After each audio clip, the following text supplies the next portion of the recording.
Hello,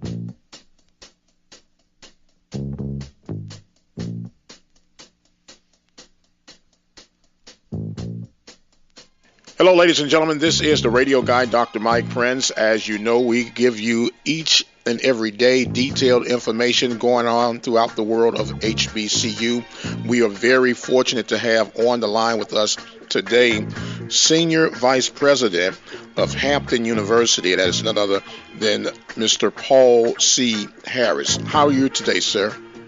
I'm doing quite well. I hope you're doing well. Wonderful day here in Hampton, and I'm pleased to join you this afternoon. Well, I am doing just fantastic as well, and we are excited to have you on the show. For those who've been keeping up in the world of HBCU, know that there was no secret that Hampton had decided to join the Big South.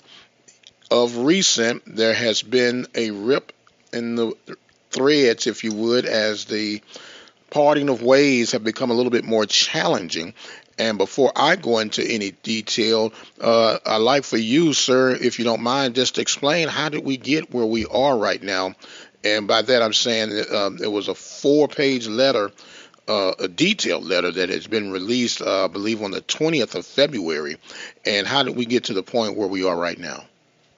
So Hampton has been a proud and participatory member of the MEAC for 22 years.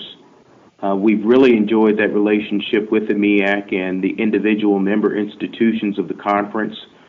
And we hope really to continue those types of collaborations well into the future, notwithstanding the fact that we'll be moving to the Big South.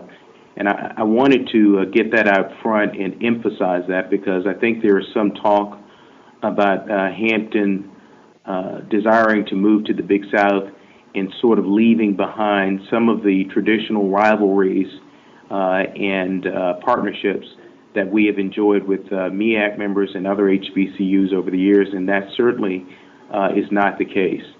We are celebrating our 150th anniversary this year, and I'm always reminded of something that our founder said and put in writing, and that is that he never wanted anything at his institution to be anything other than excellent. He wanted everything at Hampton to excel. And for us, that means you have to excel across the board, and athletics are included as part of that. So what we decided last November was to join the Big South, and we notified the MEAC officially on November 17th of 2017 that we would be moving to the Big South. And I must say that this move is not just a move about athletics.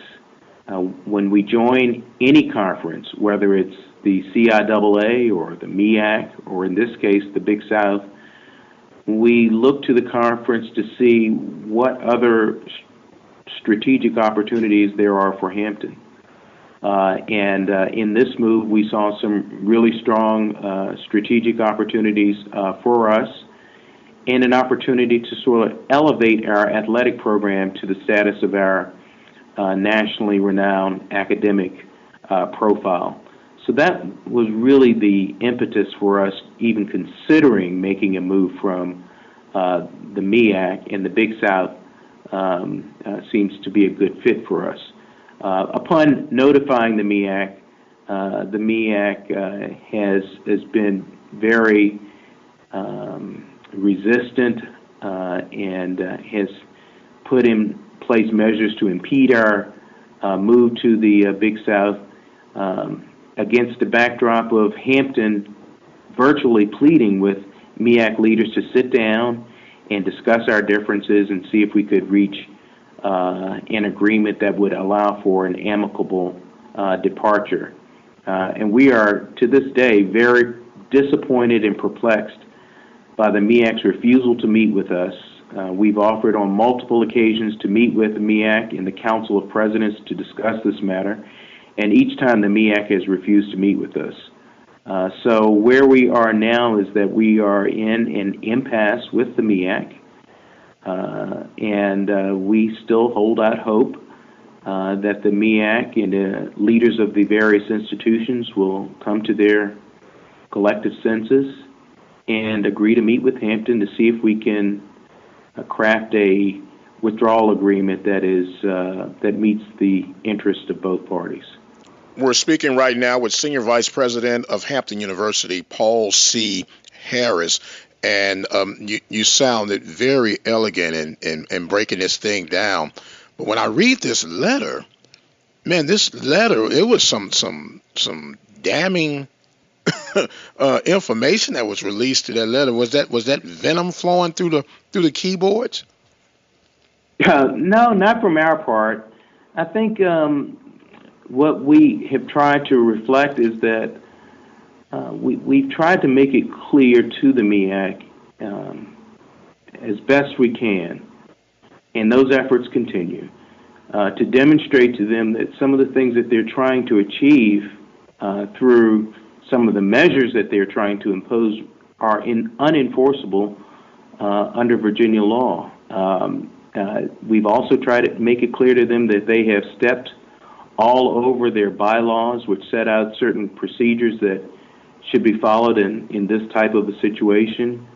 And when those procedures are not followed, and they have not been, it puts us in a precarious place. For example, the bylaws state that when penalties are to be imposed for various infractions, that an executive committee or the commissioner have the responsibility for imposing the penalties.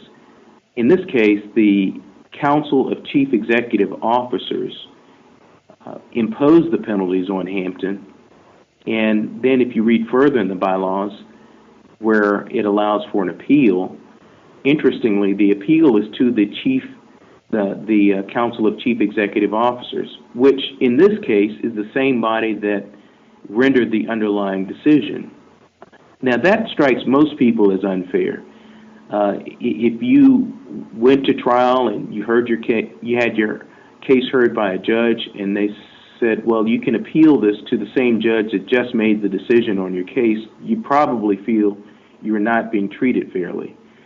And it shouldn't have been this way, doesn't have to be this way, but this is the result when you don't follow your own bylaws.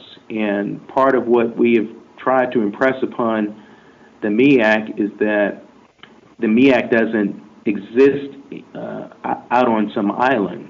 It is an association of universities that is headquartered in Norfolk, Virginia. The bylaws are part of the governing documents of the association, and as such, any deviation from the bylaws is considered a breach of the bylaws and contrary to Virginia law. So ultimately, it's not even the MEAC that has the last say in this matter. It would be Virginia courts that would have the last say. And we certainly don't want that to happen. And we've just tried to make it clear to the MEAC that, number one, they violated their own bylaws in this process. Number two, each time that they've done that, it's worked to the disadvantage of Hampton. And number three, we really don't want this to play out in the press. It shouldn't be seen in the press as another example of leaders of black institutions not being able to be civil and cordial and reasonable in resolving differences. We've hoped, and we still hope, that the MEAC would sit down and talk with us to see if we can craft a withdrawal agreement that meets both the MEAC's needs as well as Hampton's. Once again, we're speaking with Senior Vice President Mr. Paul Harris of Hampton University. Now, when from layman terms, all of this could have been avoided if the July 1st deadline of 2017 had been met. Is that correct, or would that have even landed you where you are right now? It's impossible to say, but you're correct in citing the July 1 deadline. The MEAC Constitution and bylaws provide that a member that wishes to resign from the conference is to notify the MEAC office by July 1, and if such notice is provided by July 1, then the withdrawing member may withdraw from the conference a year later, but is still obligated to fulfill 4 years' worth of scheduling commitments as it relates to football. So we did not meet the July 1 deadline. We've been very upfront about that. And as a result of not meeting the July 1 deadline, we offered to play a full 2018 football schedule in recognition of the fact that it's difficult to put these schedules together. It takes time and a lot of coordination, and we did not want to put the MEAC in a bad position vis-a-vis the 2018 football schedule. So we agreed to play a full 2018 football schedule, notwithstanding the fact that we will join the Big South Conference on July 1 of this year. And our intention was for all sports to move from the MEAC to the Big South on July 1, but we did offer to play a full 2018 MEAC football schedule, in effect remain in the MEAC for football for 2018. So we made that offer from the very beginning. Okay, now for me on layman terms, do you recall how late you were on the July 1st deadline? Do you know the date that you filed exactly or contacted the office? Sure. We officially notified the MEAC on November the 17th. No, I'm talking about missing the July 1st deadline. Do you know when that was? When you finally got everything in compliance, or you had not had everything in by July 1st is what you're saying? No, we notified them. The requirement is to notify by July 1, and we notified on November 17th. So that's the late period. We did not notify on July 1 as the MEAC Constitution and bylaws set forth, because we were still in negotiations with a couple of conferences at that time. So it is not as if we knew that we were going to move to the Big South prior to July 1 and just missed the deadline. The fact is that we were involved in serious negotiations with several conferences over the summer of 2017, and it all came to fruition in November of 2017, and we notified the MEAC officially on November 17th. Now, it's also important to understand that during this whole process, during which we were having negotiations with the other conferences, we were keen to keep the MEAC commissioner apprised of these discussions so that it would not be a surprise to him or the MEAC when we decided to make the move. So it would be wrong for anyone to have the impression that they were somehow blindsided or did not see this coming. They've known for a couple of years, frankly, that Hampton has been courted by several conferences to join them, and they were fully apprised of the ongoing negotiations and discussions last summer that ultimately led up to our decision in November to join the Big South. Okay, and I'm not trying to play devil's advocate or anything like that. Feel free, go for it. I'm a lawyer. You got a lot of brain power to deal with. I'm just a regular sports talk guy. When we talking about the training of leaders and the building of greatness and excellence, wouldn't part of that be about being accountable and responsible for making sure that we meet deadlines? If I got a student athlete who turns in an assignment 4 months past the assignment date, do we expect that instructor or professor to give them the leeway and the I guess the benefit of the doubt that they meant well, they just turned it in 4 months late? No, I think that's a very good question. And from Hampton's perspective, there should be some penalty that we ought to pay. Okay, okay, and then you made I mention. don't want to. I mean, that's clear. That's part of accepting responsibility. It's part of following laws and regulations and rules, which we would want all of our students to learn as a part of their educational process. But we educate mostly African Americans here, and we also want to attune their ears to injustices and things that are not properly done, such as appealing to the same body that made an underlying decision. Would you want that? Would you expect that in any courtroom or any procedure in America? No. You would Absolutely. feel like you were being done an injustice if you were the only avenue you had to appeal would be to the same person that made your underlying decision. And also, penalties should be reasonably related to the offense that has been committed. So to go back to your example, I certainly would not expect for a student to be, expelled for a semester for missing a deadline on a research assignment.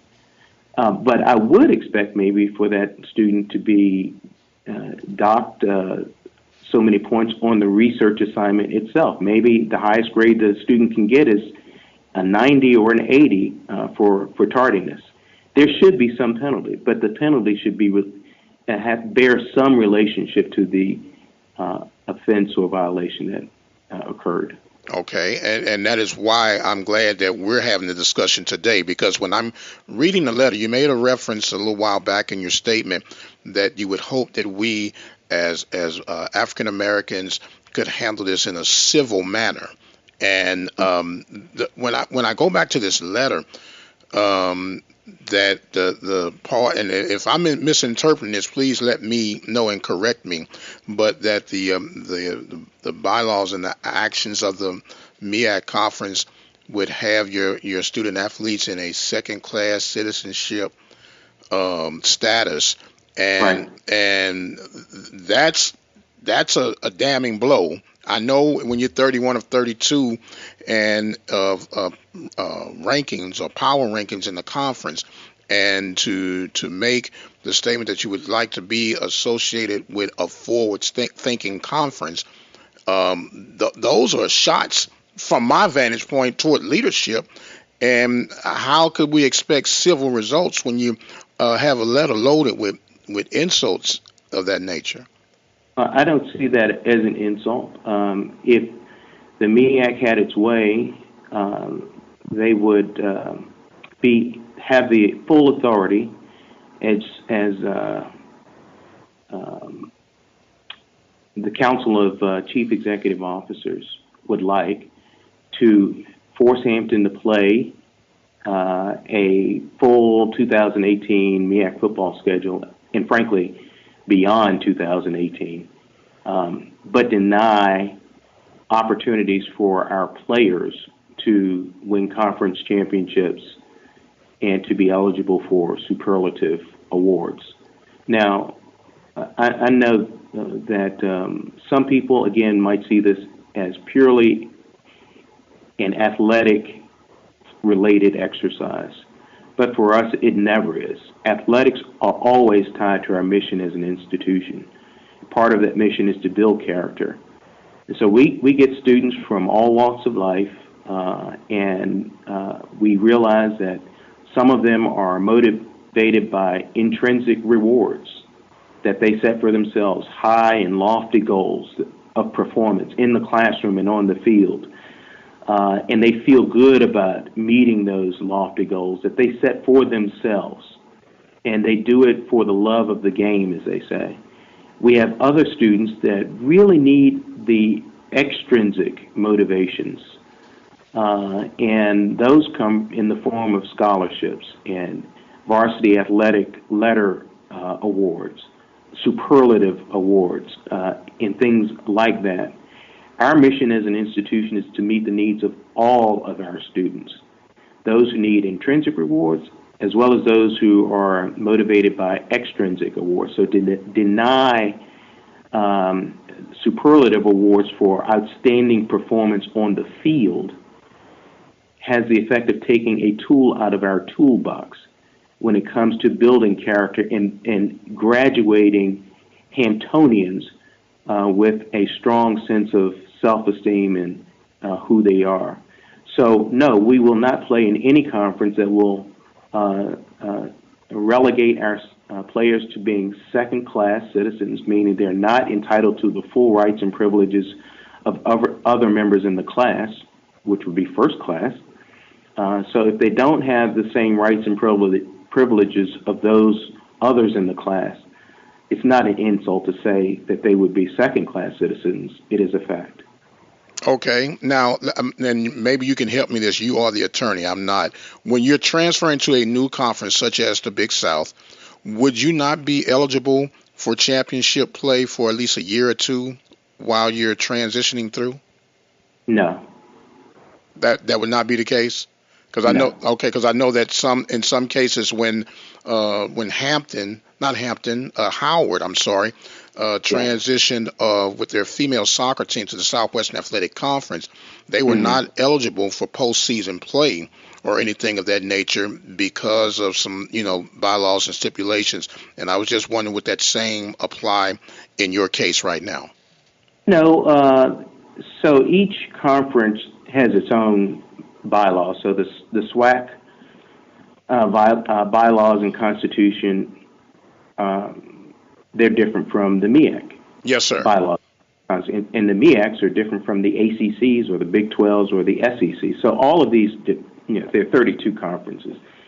Each one of them has their own set of bylaws, and they're different, and sometimes there are distinctions made among and between sports. So you just mentioned, I think, women's soccer. Howard. Yes, women's soccer. Yes, sir.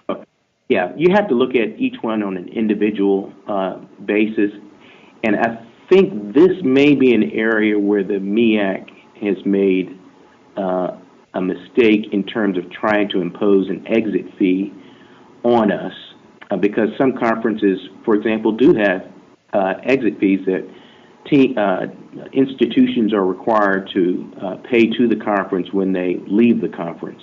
But those exit fees are agreed to up front and are included in the Constitution and bylaws. The MEAC Constitution and bylaws, for example, do not contain any exit fee provision, yet they are trying to impose one post facto, and that simply is not permissible. So each conference has its own constitution and bylaws, and they set forth when the framework and the requirements for when an institution can leave, when an institution can join, under what circumstances, and when institutions and their sports teams may be eligible for conference championships. But our move into the Big South, to my knowledge, there is no requirement for us to wait 2 years to be eligible for a conference championship. Okay, very good. But the most salient point in the example that you offered is we volunteered to join the Big South. So even if they did have a 2-year waiting period, that's one that we would accept by volunteering. In the MEAC's instance, they're trying to make us play a 2018 football schedule and at the same time deny us eligibility for a championship. I was going to say, but didn't you say you agreed, or part of their bylaws where you had to play that 2018 schedule plus some 3 to 4 years after that with the agreement to disagree if the schools didn't want to continue on, and they would allow you to play as long as you were considered and recognized as a non-conference opponent? No, perhaps you're confusing what I said, but it's really hard to have. I didn't know we were going to be discussing the bylaws in this call, but I'm happy to do that. It's really challenging to have that conversation unless people are actually looking at the bylaws and can read the wording of the bylaws for themselves. But suffice it to say that this is a poorly written document, and it uses terms interchangeably that should not be used interchangeably. And the result of the ambiguity is confusion. Okay. So on the one hand, the bylaws say that teams must fulfill 4 years worth of scheduling commitments. I believe that's what you're referring Right. to. That's right. Exactly. And then within the same sentence, or perhaps in the next sentence, it says, unless each institution agrees to not honor the existing contract. Well, there are no contracts. So, well, I know. Now you're the law expert. I'm not, but there are verbal contracts, and then there are paper contracts. Correct? and which is why non-lawyers should not delve into this area. So there are right. There are in the law you have written contracts and you have oral contracts. Right. So both of them can be enforceable. Okay. As long as they meet certain requirements. Right. So right. And like all I said, all contracts are agreements, but not all agreements are contracts. Yes, sir. Now couldn't been put no better than from an attorney themselves on that. I really I hate that it has gotten to this point from both sides because I am sorely disappointed that it's gotten to this point, and it was really unnecessary for it to devolve to the point where we are now. Yes, it's sir. Something that every single one of us here at Hampton is disappointed and perplexed by. We made it clear from the beginning that our goal and desire is to part from the conference on amicable terms that are fair to both parties and to preserve the traditional rivalries that are treasured by not only our students, but our alumni and fan base. And, we do believe that it's important for us as Hampton to resign from the MEAC in the right way and on fair terms. And we say that because we've been proud members of the MEAC for 22 years. We value our relationship with the MEAC, and we think that this commitment on our part is best reflected in our reasonable efforts to find a just and fair solution to the matter, and we just have not been able to find a dance partner, as they would say. Oh man, and it's hard to get dressed up and don't have anybody to dance with. That doesn't make it comfortable at all. You've been listening to part 1 of Hampton Speaks with attorney, Senior Vice President Paul Harris. Stay tuned for part 2 of Hampton Speaks exclusively on the Open Mic Broadcast Network and the Mike Prince Show.